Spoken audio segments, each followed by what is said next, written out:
എല്ലാവർക്കും നമസ്കാരം. മറുനാടൻ പ്രേക്ഷകർക്ക് സ്വാഗതം. MS വേണുഗോപാലാണ് കൂടിയുള്ളത്. സാർ നമസ്കാരം.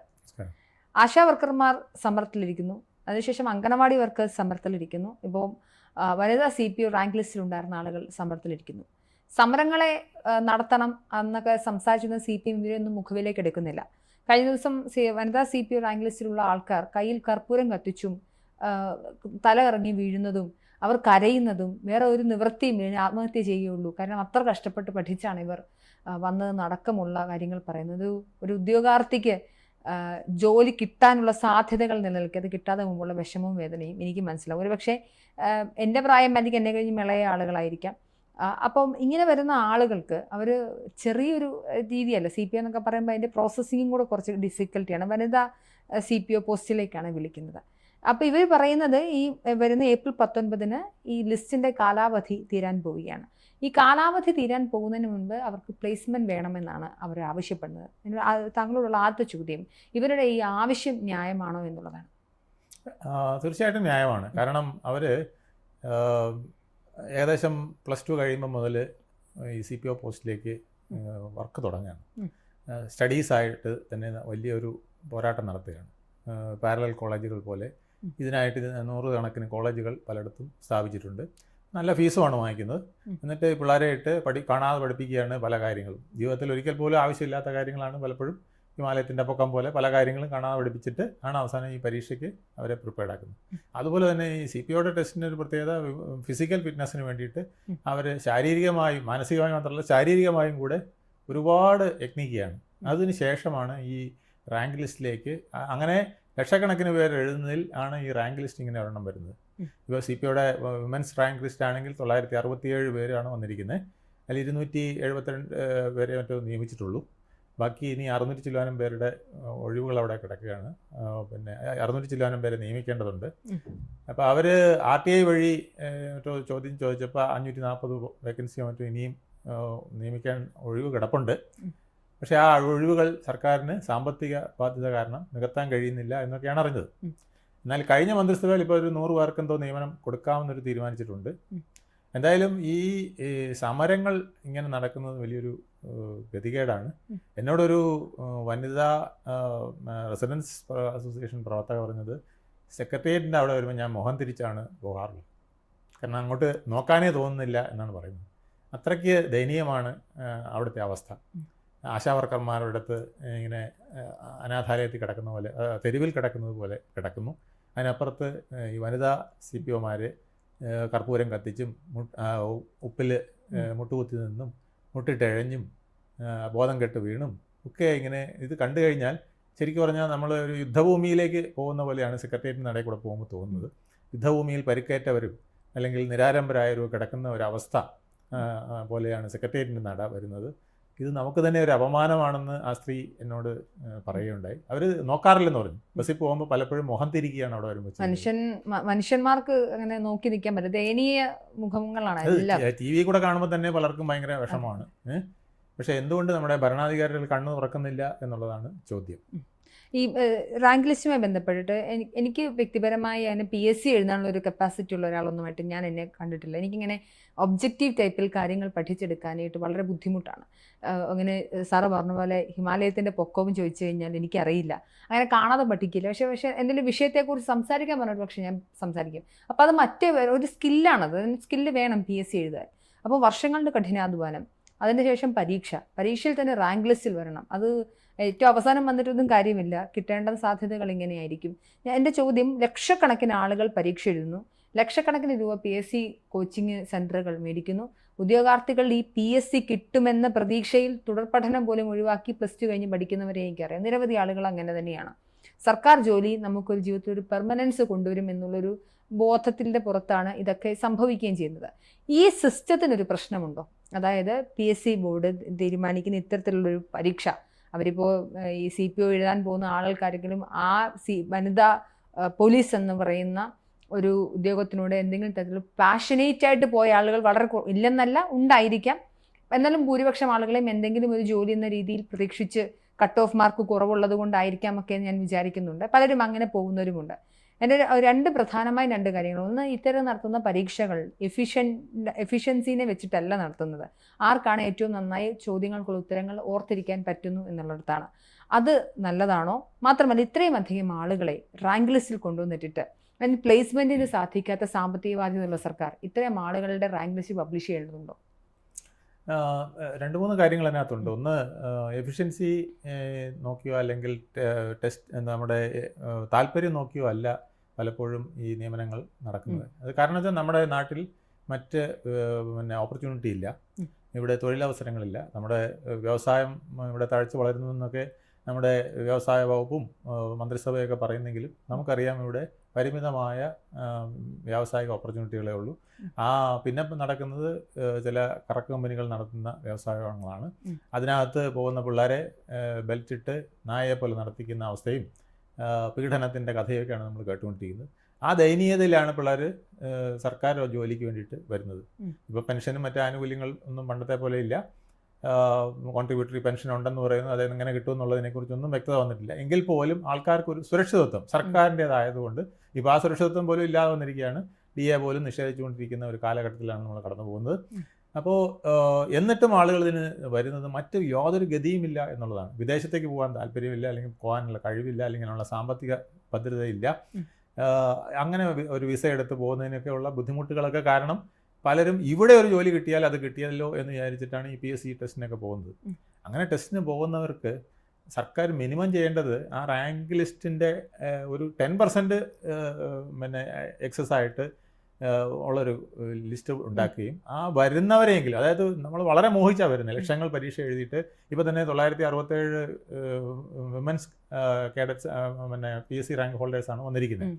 അപ്പോൾ അവർക്ക് ഒരു പ്രതീക്ഷ എന്ന് വെച്ചാൽ ഞങ്ങൾ ഈ ലക്ഷക്കണക്കിന് ആളുകളുടെ പരീക്ഷ എഴുതി 4-5 വർഷം ഞാൻ കിടന്ന് കഷ്ടപ്പെട്ടു, അത് റാങ്ക് ലിസ്റ്റിൽ വന്നല്ലോ എന്ന് പറഞ്ഞ് കമ്പിത്തിരി മത്താപ്പൊക്കെ കത്തിച്ചവരാണ് ഇവിടെ വന്ന് കർപ്പൂരം കത്തിക്കുന്നത്. ഇപ്പോൾ നിരാശയുടെ കർപ്പൂരം. അപ്പോൾ ആ സാഹചര്യത്തിൽ നമ്മൾ തീർച്ചയായിട്ടും അവരുടെ ആ ഒരു മനസ്സിനെ നമ്മൾ കാണേണ്ടതാണ്. അവരെ ഇനിയും കുത്തി നോവിക്കാതിരിക്കേണ്ടതാണ്. അതിന് PSC ശ്രദ്ധിക്കേണ്ടതാണ്. PSC പണ്ട് വളരെ സ്ട്രിക്റ്റ് ആയിരുന്നു.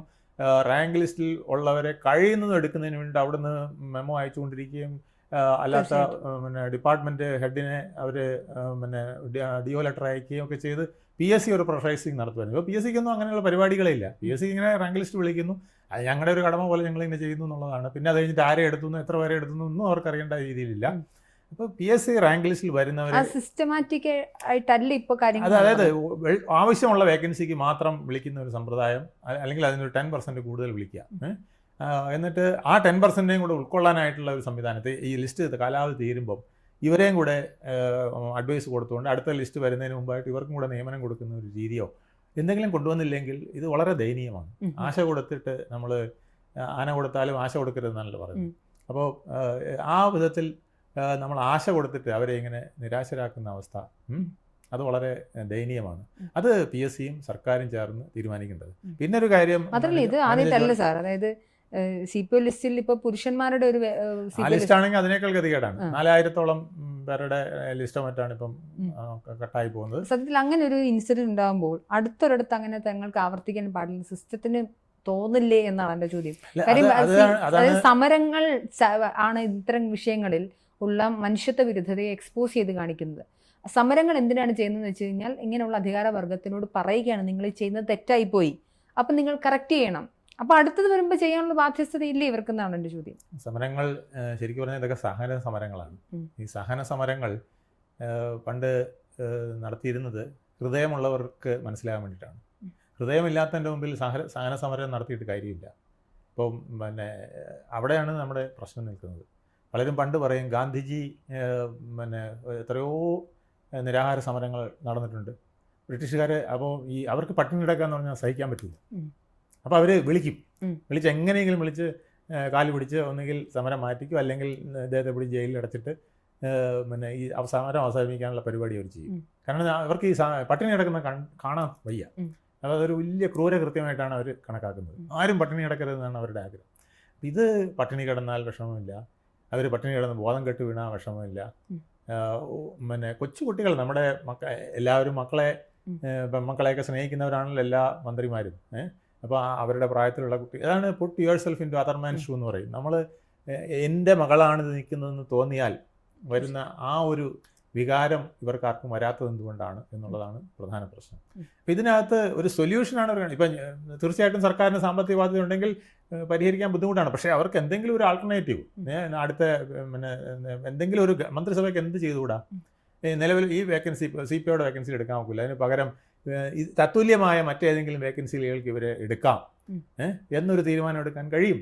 തീർച്ചയായിട്ടും കഴിയും. കാരണം 200 ചില്ലാനം പേരുടെ കേസാണ് ഇനി ഉള്ളത്. അതിൽ 100 പേർക്ക് ഇപ്പം എന്തോ സർക്കാരിന് ഒരു ചെറിയ സഹാനുഭൂതി തോന്നിയിട്ടുണ്ട്. 100 പേർക്ക് എന്തോ കൊടുക്കാം എന്ന് പറഞ്ഞിട്ടുണ്ട്. പോക്സോ കേസിൽ പിന്നെ അന്വേഷണത്തിനായിട്ട് CPOമാരെ വനിതകളെ എടുക്കുന്നു. അങ്ങനെ 100 പേർക്ക് കൊടുക്കാമെന്ന് ഇപ്പോൾ മന്ത്രിസഭ തീരുമാനിച്ചിട്ടുണ്ടെന്ന് പറഞ്ഞു. അപ്പോൾ ഇനി ബാക്കി കുറച്ച് പേരേ ഉള്ളൂ. അതും കൂടെ എന്തെങ്കിലും വിധത്തിൽ കൈകാര്യം ചെയ്തിട്ട് ഇനി വരുന്ന റാങ്ക് ലിസ്റ്റെങ്കിലും ഇത്തരത്തിലല്ലാതെ ഇങ്ങനെ വരാതെ നല്ല രീതിയിൽ അത് പര്യവസാനിപ്പിക്കാനുള്ളത് സർക്കാർ നടപടി എടുക്കേണ്ടതാണ്. അത് അനിവാര്യമാണ്. കാരണം റാങ്ക് ലിസ്റ്റ് എന്ന് പറയുന്നത് ആളെ പറ്റിക്കലായി മാറിക്കഴിഞ്ഞാൽ നമ്മുടെ യുവാക്കൾ ഒന്നാമത് പ്രതീക്ഷയില്ല. പിള്ളേരെല്ലാം ഈ നമ്മൾ കഞ്ചാവ് അടിക്കുന്നത് പറയുന്നത് എങ്ങനെ കഞ്ചാവ് അടിക്കാതിരിക്കും? അവിടെയാണ് നമ്മുടെ പ്രശ്നം. കുട്ടികൾക്ക് പ്രതീക്ഷയല്ലേ ഒരാളുടെ ജീവിതം.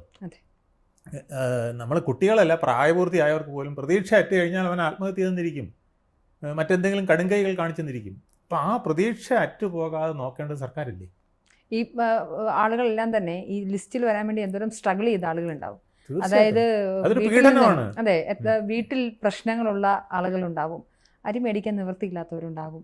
അതുപോലെ PSCക്ക് പഠിക്കാൻ പോയ ആൾക്ക് സാമ്പത്തികമായി മറ്റൊരു മെച്ചവും വീടിന് കൊടുക്കാൻ പറ്റാത്ത സാഹചര്യം ഉണ്ടാവും. അപ്പോൾ വീട്ടുകാരുടെ പഴിയോ നാട്ടുകാരുടെ കളിയാക്കലോ ഒക്കെ ആയിട്ട് കഷ്ടപ്പെട്ടവർ അങ്ങനെയൊക്കെ തന്നെയാണ് വാർത്താ മാധ്യമങ്ങളുടെ മുന്നിൽ നിന്ന് പറയുന്നത്. വേറൊരു നിവൃത്തി ഇനി ഇല്ല, എൻ്റെ അമ്മയ്ക്ക് മരുന്ന് മേടിക്കാൻ പോലുള്ള കാശ് എൻ്റെ കയ്യിലില്ല എന്ന് പറയുന്നിടത്ത് പഠിക്കാഞ്ഞിട്ടാണോ? അല്ല. വിദ്യാഭ്യാസം ഇല്ലാണ്ടാണോ? അല്ല. സർക്കാർ ജോലി കിട്ടാനുള്ള സാധ്യതകളില്ലാണ്ടല്ല. സർക്കാരിൻ്റെ ഈ നിഷ്ക്രിയത്വമാണ്. എൻ്റെ അടുത്തൊരു പ്രധാന ചോദ്യം ഈ സമരങ്ങളോടുള്ള സർക്കാരിൻ്റെ ഈ അവഗണനയാണ്. അടിസ്ഥാന വർഗ ജനതയ്ക്ക് വേണ്ടി സംസാരിക്കുന്ന സർക്കാർ എന്നൊക്കെ ഇവർ തെരഞ്ഞെടുപ്പിൽ അവരുടെ പ്രകടന പത്രികയിൽ എഴുതി വെക്കും. പക്ഷേ CA2 നയിക്കാത്ത ഒരു സമരത്തെയും അവർ അംഗീകരിക്കില്ല.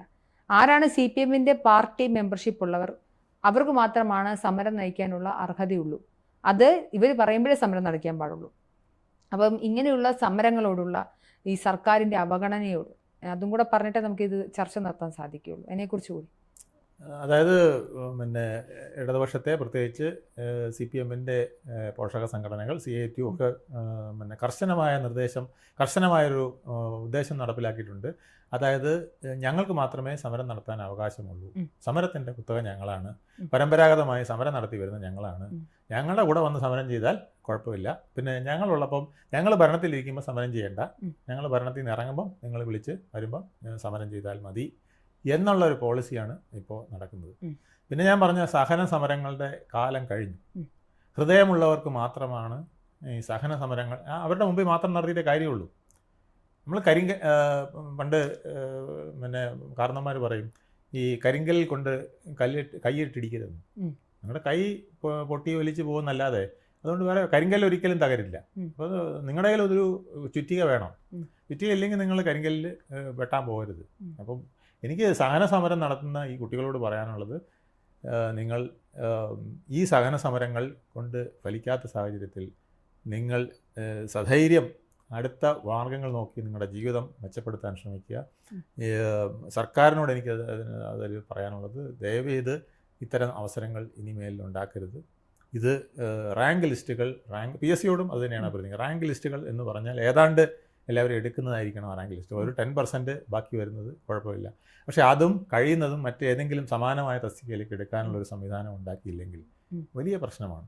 എനിക്ക് ഒരു അഭ്യർത്ഥനയും കൂടെ. പോലീസിൻ്റെ മനുഷ്യ ചോദിച്ചൊരു കാര്യമാണ്, പോലീസിലേക്ക് താല്പര്യത്തോടെയാണോ ജനങ്ങൾ പോകുന്നത്? ഒരിക്കലുമല്ല. ഇപ്പം എനിക്ക് പലപ്പോഴും തോന്നിയിട്ടുള്ളത്, ഒരു 5 വർഷമാകുമ്പോൾ നിങ്ങളൊരു റഫറൻഡം നടത്തി നോക്കി പോലീസുകാരുടെ ഇടയിൽ, നിങ്ങൾക്ക് ഈ ജോലി മാറ്റി വേറൊരു ജോലി സമാന തസ്തികയിലേക്ക് തന്നാൽ പോകാൻ തയ്യാറുണ്ടോ എന്ന് വെച്ചാൽ വൻ ചാട്ടമായിരിക്കും. അപ്പോൾ എനിക്ക് തോന്നുന്നത് ഒരു 5 വർഷം അവരുടെ യുവത്വം നിലനിൽക്കുമ്പം ഈ കഷ്ടപ്പാടുകളൊക്കെ സഹിച്ച് പീഡനങ്ങളൊക്കെ സഹിച്ച് പോലീസ് ഡിപ്പാർട്ട്മെൻറ്റിൽ നിന്നിട്ട് 5 വർഷമാകുമ്പോൾ അവർക്ക് ഒരു ക്ലറിക്കൽ വേക്കൻസിയിലേക്കോ സമാനമായ മറ്റൊരു വേക്കൻസിയിലേക്കോ മാറാനൊരു അവസരം ഓപ്ഷൻ സർക്കാർ കൊടുക്കണം എന്നുള്ളതാണ്. അപ്പോൾ അവിടെ ഒരുപാട് വേക്കൻസി വരും. ഈ പിള്ളേരെയൊക്കെ അതിനകത്തിട്ട് ഇപ്പം തന്നെ വേണമെങ്കിലും സർക്കാർ നടത്താം. വേറെ ഏതെങ്കിലും പിന്നെ സർക്കാർ വകുപ്പുകളിൽ ക്ലർക്കായിട്ട് വരാനായിട്ട് താല്പര്യമുള്ള വനിതാ CPOമാരോട് ചോദിച്ചാൽ മതി. ഇപ്പോൾ ഇവരെ മുഴുവൻ ഫില്ല് ചെയ്യാനുള്ള വേക്കൻസി ഇപ്പോൾ ഉണ്ടാവും. ആ വേക്കൻസി ഉണ്ടായി ഇവരെ മുഴുവൻ ഫില്ല് ചെയ്യുകയും ചെയ്യാം, മറ്റുള്ളവരുടെ ആ വേദനിക്കുന്ന കുറേ പേരെ മാറ്റുകയും ചെയ്യാം. ഇപ്പോൾ ഏറ്റവും കൂടുതൽ പീഡനം അനുഭവിക്കുന്ന, കഷ്ടപ്പാട് അനുഭവിക്കുന്ന, ട്രോമ ഉള്ള വിഭാഗം എന്ന് പറയുന്നത് പോലീസാണ്. തീർച്ചയായിട്ടും അവർക്കൊരു റിലീഫാവും. 5 വർഷം ആ പീഡനം അനുഭവിച്ചു, ഇനി അവർ ഡിസിപ്ലിൻഡ് ആയിട്ടുള്ള ഒരു സർക്കാർ ഉദ്യോഗസ്ഥനെയും കിട്ടും. അതാണ് വേറൊരു ഗുണം.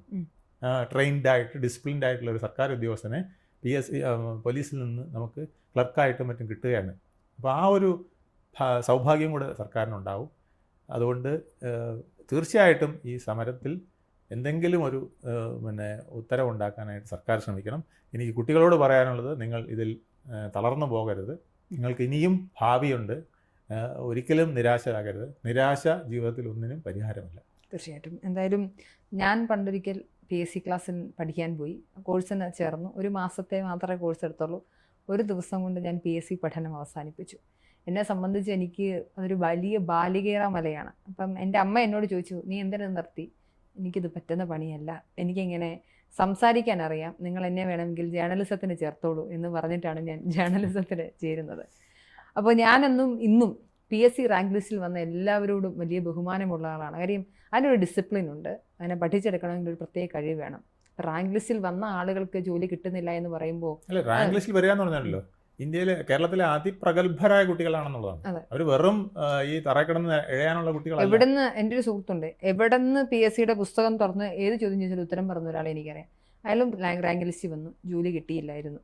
അപ്പം ഇങ്ങനെ ധാരാളം ആളുകളുണ്ട്. സർക്കാർ ഇത്തരം വിഷയങ്ങൾ ഒരു സമരം നടക്കുമ്പോഴേ സ്വയം തിരുത്താൻ തയ്യാറാവണം. അല്ലാത്ത സാഹചര്യങ്ങളിൽ ഇങ്ങനെ കണ്ണീർ മേള പെണിയിച്ചുകൊണ്ട് ധാരാളം ആളുകൾ ഇങ്ങനെ PSC റാങ്ക് ലിസ്റ്റിൽ വന്നല്ലോ, ജോലി കിട്ടുമല്ലോ, ജീവിതം ഇനി മെച്ചപ്പെടുമല്ലോ എന്ന് വിചാരിക്കുന്ന ആളുകളെ പറഞ്ഞു പറ്റിക്കുന്ന ഒരു പരിപാടിയായി മാറും ഇത്. എന്തായാലും ഇത്തരം കാര്യങ്ങൾ സർക്കാർ എത്രയും വേഗം ഇടപെടലുകൾ നടത്തേണ്ടതുണ്ട്. നടത്തിയേ മതിയാവും. നമസ്കാരം.